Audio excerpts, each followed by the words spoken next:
Hello students, this is Anjana Srivastav. Today I am going to start your chapter 6 simplification. Simplification क्या होता है? जब भी हमें नंबर्स में एक साथ कई फंडामेंटल ऑपरेशंस होते हैं like division, multiplication, addition, subtraction, जब ये सारे फंडामेंटल ऑपरेशंस एक साथ एक एक्सप्रेशन में होते हैं तो हम जो उसको इवैल्यूएट करते हैं उसकी फाइनल वैल्यू निकालते हैं तो उसे सिम्प्लीफिकेशन कहते हैं. सिम्प्लीफिकेशन में आपको एक रूल फॉलो करना है जिसे हम कहते हैं बॉडमास का रूल. बॉडमास क्या होता है ये हम आपको बताएंगे. उससे पहले हम आपको टाइप्स ऑफ ब्रैकेट्स बताते हैं कि ब्रैकेट्स कितने टाइप के होते हैं. आपको जो एक क्वेश्चंस मिलेंगे उसमें कितने तरीके के ब्रैकेट्स हो सकते हैं. तो पहला होता है बार, जिससे बार और विनकुलम, ये ऊपर बार लगा होता है, इसका साइन है ये. सेकेंड होता है राउंड ब्रैकेट्स. ये ब्रैकेट आप लोगों ने देखी होगी, इसे स्मॉल ब्रैकेट भी कहते हैं.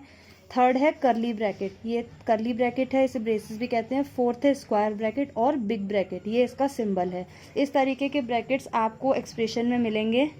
किसी भी एक्सप्रेशन को सिंप्लीफाई करने के लिए ब्रैकेट्स का रूल होता है, ब्रैकेट्स का ऑर्डर होता है कि आप किन ऑर्डर में उनको सॉल्व करेंगे. तो जो ऑर्डर है सिंप्लीफाइंग का वो ये है, अगर किसी एक्सप्रेशन में ये चारों ब्रैकेट्स एक साथ हैं तो सबसे पहले हम बार सॉल्व करेंगे, उसके बाद स्मॉल ब्रैकेट सॉल्व करेंगे, फिर करली ब्रैकेट सॉल्व करेंगे और लास्ट में हम बिग ब्रैकेट सॉल्व करेंगे. इसे स्क्वायर ब्रैकेट भी कहते हैं. इस सिंप्लीफिकेशन में जो आपको रूल फॉलो करना है वो है बॉडमास का. इसे हम वी बॉडमास कहते हैं. वी स्टैंड्स विनकुलम, जो आपका बार है. B for brackets. ब्रैकेट्स आपके तीन तरीके के होंगे, स्मॉल ब्रैकेट, करली ब्रैकेट, स्क्वायर ब्रैकेट. इसके बाद ओ यानी कि ऑफ यानी किसी चीज़ का मल्टीप्लाई. फिर डी आपका डिवीज़न है, एम मल्टीप्लिकेशन है जो अलग होगा और ए एडिशन है और एस सब्ट्रैक्शन है. आपको ये रूल फॉलो करना है और इसी ऑर्डर में आपको सॉल्व करना है. अगर किसी एक्सप्रेशन में एक साथ ये सारी चीज़ें, उसमें बार भी है, ये ब्रैकेट्स भी हैं और ऑफ भी है, डिवीज़न भी है, मल्टीप्लिकेशन भी, एडिशन भी है, सब्ट्रैक्शन भी है, तो आप इसी ऑर्डर को फॉलो करेंगे. सबसे पहले विनकुलम यानी बार सॉल्व करेंगे, फिर ब्रैकेट सॉल्व करेंगे, ऑफ सॉल्व करेंगे, डिवीज़न, मल्टीप्लिकेशन, एडिशन और सब्ट्रैक्शन. इसी ऑर्डर में आप सॉल्व करेंगे. आपको एक्सरसाइज में ये सब नहीं लिखना है. You will directly start your exercise. आप डायरेक्टली चैप्टर 6 डालकर अपनी एक्सरसाइज स्टार्ट करेंगे. आप ये सब उसमें नहीं नोट करेंगे. अब हम आपके क्वेश्चंस पर आते हैं. See question number 1, 21 minus 12 divided by 3 multiply 2. यहाँ पे देखिए तीन ऑपरेशन हैं, आपका सब्ट्रैक्शन भी है, डिवीज़न भी है और मल्टीप्लिकेशन भी है. तो हमें क्या सॉल्व करना है, हमें बॉडमास के अकॉर्डिंग चलना है. आप कहीं पे साइड में रफली लिख सकते हैं. जी मैंने रफ में यहाँ बॉडमास लिख रखा है और बॉडमास के अकॉर्डिंग हमारे पास बी भी नहीं है, ओ भी नहीं है, इस एक्सप्रेशन में डी है यानी कि डिवीज़न. तो सबसे पहले हम डिवीज़न वाला कॉलम सॉल्व करेंगे. देखते हैं कैसे करते हैं.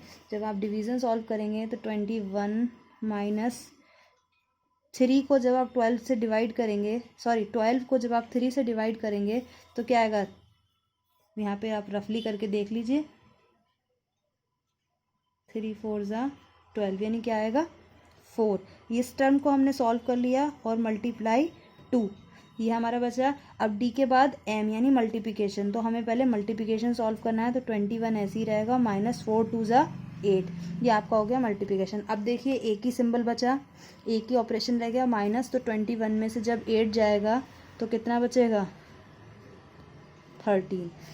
ऐसे ही हम बॉडमास के रूल के अकॉर्डिंग सिंप्लीफाई करेंगे. Now come to the another example. देखिए क्वेश्चन नंबर 5, 36 माइनस फिर square bracket 18 minus curly bracket 14 minus small bracket 15 minus 4 divide by 2 multiply 2 और फिर तीनों ब्रैकेट्स. हमारा जो रूल है वो क्या है, बॉडमास का है. उसके अकॉर्डिंग यहाँ पर बी यानी ब्रैकेट्स, हमें ब्रैकेट सॉल्व करना. और ब्रैकेट्स में भी हम कैसे सॉल्व करते हैं, सबसे पहले स्मॉल ब्रैकेट, फिर करली ब्रैकेट, फिर स्क्वायर ब्रैकेट. तो सबसे पहले हम स्मॉल ब्रैकेट सॉल्व करेंगे. देखिए यहाँ पर स्मॉल ब्रैकेट ये है, तो हम सबसे पहले ये वाला पोर्शन सॉल्व करेंगे. तो ये वाला पोर्शन ऐसे ही रहेगा, जब आप इसे सॉल्व करेंगे तब हम इसे टच करेंगे, अदरवाइज ये ऐसे ही रहेगा. माइनस हम ये सॉल्व कर रहे हैं, हमें सबसे पहले स्मॉल ब्रैकेट हटाना है. अब इस स्मॉल ब्रैकेट में भी देखिए तीन ऑपरेशन है, आपका सब्ट्रैक्शन है, डिवीज़न है, मल्टीप्लिकेशन है. तो इन सब में पहले क्या आएगा डिवीज़न. तो डिवीज़न आएगा तो 15 ऐसे ही रहेगा. 4 को जब आप 2 से डिवाइड करेंगे तो क्या आएगा 2 और मल्टीप्लाई 2 ऐसे ही रहेगा. और जो हमारी ब्रैकेट है वो ऐसी रहेगी. ये टर्म तब तक ऐसी रहेंगी जब तक हम इन्हें सॉल्व नहीं करेंगे. अब देखिए यहाँ पर आपका सब्ट्रैक्शन है और ये मल्टीप्लिकेशन है. तो सब्ट्रैक्शन बाद में, मल्टीप्लिकेशन पहले. तो पहले मल्टीप्लाई करेंगे तो ये हो जाएगा 15, 2 2 ज़ा 4, ये ऐसे ही रहेगा 36 minus 18 minus curly bracket 14 minus, अब यहाँ पे आपको माइनस करना है, 15 में से 4 जाएगा तो कितना बचेगा 11। जैसे ही हमने ये सॉल्व कर दिया तो हमारी ये वाली ब्रैकेट हट गई। तो अब कौन सी ब्रैकेट है, करली ब्रैकेट और स्क्वायर ब्रैकेट। अब हमें करली ब्रैकेट सॉल्व करना है क्योंकि ब्रैकेट्स का ऑर्डर ये है। करली ब्रैकेट सॉल्व करेंगे, 18, 14 में से 11 जाएगा, कितना बचेगा 3। तो हमारी करली, ये देखिए मैंने ये करली ब्रैकेट सॉल्व किया, 14 में से 11 सब्ट्रैक्ट किया तो 3 बचा है। जैसे ये सॉल्व हुआ करली ब्रैकेट हट गई, तो अब स्क्वायर ब्रैकेट रह गई। अब आप स्क्वायर ब्रैकेट सॉल्व करेंगे, 18 में से 3 जाएगा तो कितना बचेगा 15। अब आपके पास कुछ नहीं बचा है, डायरेक्टली आपको माइनस करना है। तो 36 में से जब 15 जाएगा तो कितना बचेगा, 6 में से 5 गया 1, 3 में से 1 गया 2, 21। तो ये जो हमारा इतना लंबा एक्सप्रेशन था, इसे सॉल्व करने के बाद जो हमारा आंसर आया वो क्या है 21। इसे हम सिंप्लीफिकेशन कहते हैं। आप जब भी सिंप्लीफाई करेंगे